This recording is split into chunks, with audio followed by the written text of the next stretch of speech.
Panorama group, जो सोचता है वो करता है। नमस्कार, मैं हूं सागर न्यूज हाट देख रहे हैं आप। देखिए, बिहार सरकार के मंत्री संतोष सिंह ने आज संवाददाता सम्मेलन करके बिहार सरकार के कई योजनाओं के बारे में जानकारी दी है। साथ ही साथ लालू प्रसाद यादव पर बड़ा हमला किया है। इस प्रकार लालू प्रसाद यादव के स्वागत में लौंडा डांस करवाया गया और सुरेंद्र यादव जो आरोप लगा रहे थे भाजपा पर और कह रहे थे कि भारत 17 साल बाद भारत की स्थिति क्या हो जाएगी, उन सब पर जवाब दिया है। तो इस वीडियो के साथ आपको छोड़े चलते हैं। भारतीय जनता पार्टी के प्रवक्ता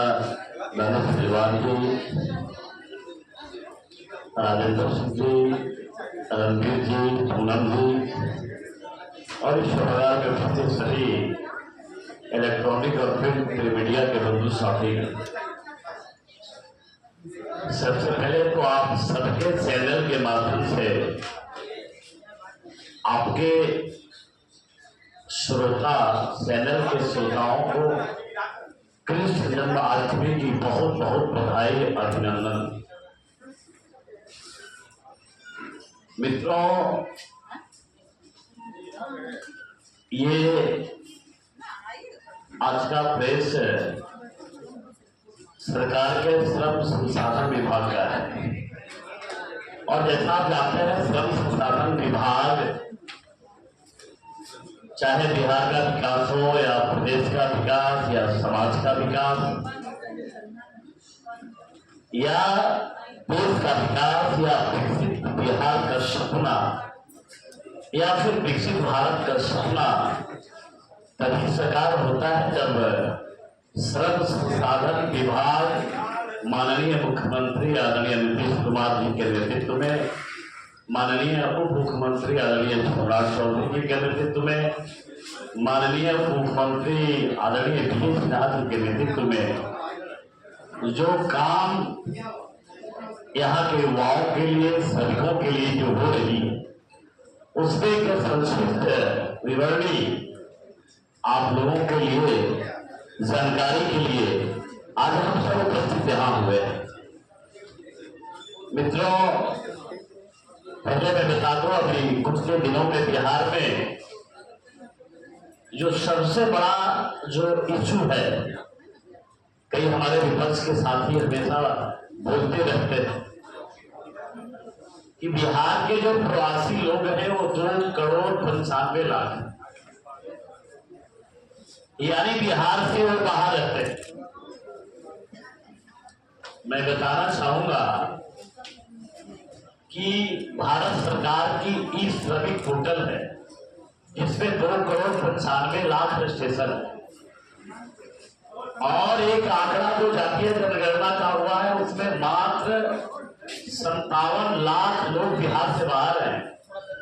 जिसमें 5 लाख लोग शिक्षा के लिए गए और बाकी श्रम के लिए गए। तो ये बिल्कुल भ्रामक है कि बिहार से 3 करोड़ लोग बाहर, बिहार से 3 करोड़ लोग बाहर नहीं, मात्र 57 लाख लोग बाहर हैं जो अपने बेहतर जीवन के लिए जाते हैं। और इन सबके लिए सरकार ने योजना चलाई है, 16 तरह की योजना चलती है बिहार, जो बेटी का काम करता हो, जो कचरा का काम करता हो, उसका पूरा सोशल सिक्योरिटी देखते हुए कैंप लगा के हम लोगों ने रजिस्ट्रेशन किया है और आज रजिस्ट्रेशन 34 लाख है। 18 लाख से 34 लाख 18 महीने, 9 लाख रजिस्ट्रेशन हम लोगों ने बढ़ाया है। रजिस्ट्रेशन जो हमारे श्रमिक हैं जिनकी रजिस्ट्रेशन होती है उनको 16 तरह की योजना का हम लोग फायदा लेते हैं, यानी उनके जन्म से लेकर मृत्यु तक की सरकार, ये सरकार सामाजिक सुरक्षा के लिए, उनके परिवार के लिए, जैसे अगर रजिस्ट्रेशन हो गया, अगर मेरा श्रमिक का पहला, अगर इसका मिनिमम वेजेस 19 डेज का मिनिमम वेजेस आज के करीब 35,500 रुपया मासिक तुला देते हैं। दूसरा बेटा भी पैदा होगा तो दूसरे बेटे पे जो मेरा रजिस्टर्ड वर्कर है, श्रमिक है,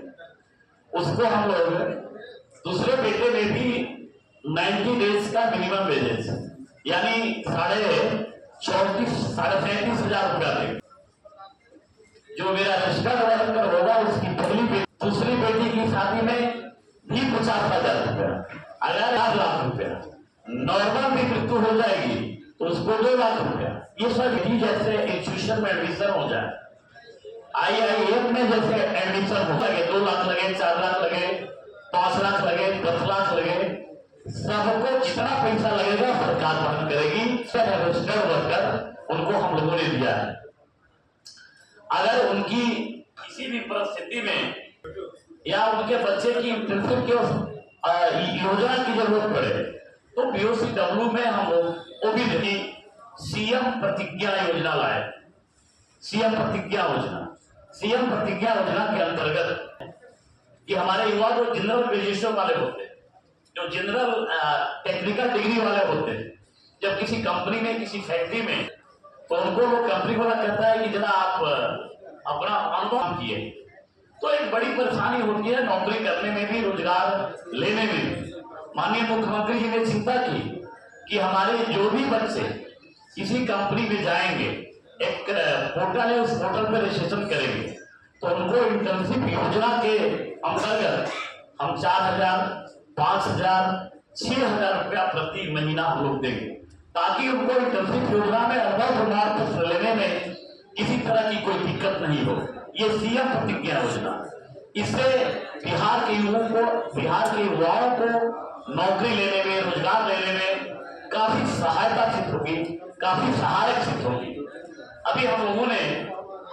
ने देखा होगा, यही एक बिहार में, ये भारत की भूमि पे हमारे कुछ ऐसे श्रमिक हैं जो स्वतः स्किल है, वो कभी किसी स्कूल में कोई डिग्री दिखाने की जरूरत नहीं रहती, वो स्वतः पैदा लेते हैं और स्किल होते हैं। जैसे घड़ा बनाने वाला कुम्हार, बढ़ई, लोहार, किसी यूनिवर्सिटी का, किसी स्कूल का सर्टिफिकेट उसको नहीं मिला, या फिर राजमिस्त्री हो, या फिर और कोई इस तरह का लेबर हो, श्रमिक हो, तो वो कहीं बाहर काम करने के लिए जाता है, तो वहां का जो काम करने वाला ऑर्डर होता है, तो उसको लगता है कि भाई ये रियल में राजमिस्त्री है कि नहीं, ये रियल में बढ़ई का काम कर सकता है कि नहीं, ये रियल में घड़ा बना सकता है नहीं, इसलिए मैं ये सोचता है, क्योंकि उसके पास कोई सर्टिफिकेट नहीं रहता, उसके पास कोई स्कूल की डिग्री नहीं रहती, उसके पास कोई कॉलेज की डिग्री नहीं रहती, उसके पास कोई यूनिवर्सिटी की डिग्री नहीं रहती। माननीय मुख्यमंत्री जी ने सोचा कि ऐसे हमारे जो श्रमिक जो स्वतः स्किल्ड हैं, उनको अब RPL के माध्यम से, एक RPL भी कल परसों ही इस योजना का लॉन्चिंग हुआ था दशरथ माझी में। अब हम लोग वैसे हमारे श्रमिक जो बढ़ई हैं, लोहार हैं, कुम्हार हैं,